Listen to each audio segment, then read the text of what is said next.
Nima qilasan agar senga hech kim ishonmay qo'ysa? Nima qilarding agar dunyo seni yer bilan bitta qilishga urinayotgan bo'lsa? Nima qilarding agar atrofingdagi hamma seni botqoqqa botib qolgan deb hisoblasa?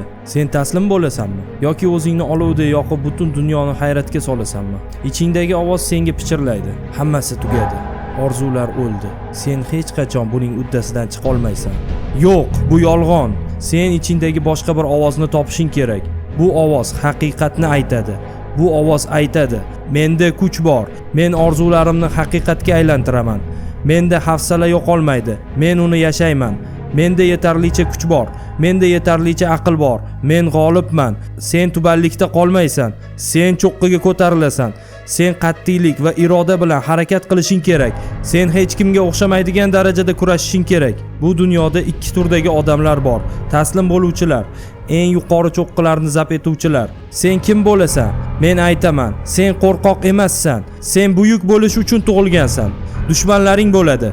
Ular seni rad qilishadi. Ular seni yerga urishadi. Ular sening orzularingni o'ldirishga harakat qilishadi.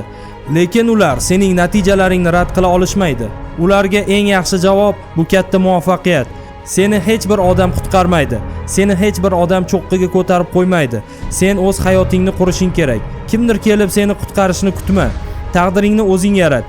Agar yiqilsang tur, agar yengilsang qayta urinishni boshlagin. Agar yo'l yopilgan bo'lsa, devorni buzib o't. Necha marta yiqilsang ham yana turasan. Necha bor hayot senga sinov yuborsa ham sen bardosh berasan. Har bir qadam orqaga yangi pog'ona oldinga degani. Har bir yiqilish yangi saboq degani. Har bir sinov sening qanchalik kuchli ekanligingni isbotlash imkoniyati. Men hayotimni o'zim yozaman. Bu film yulduzi menman va bu film blockbuster bo'ladi.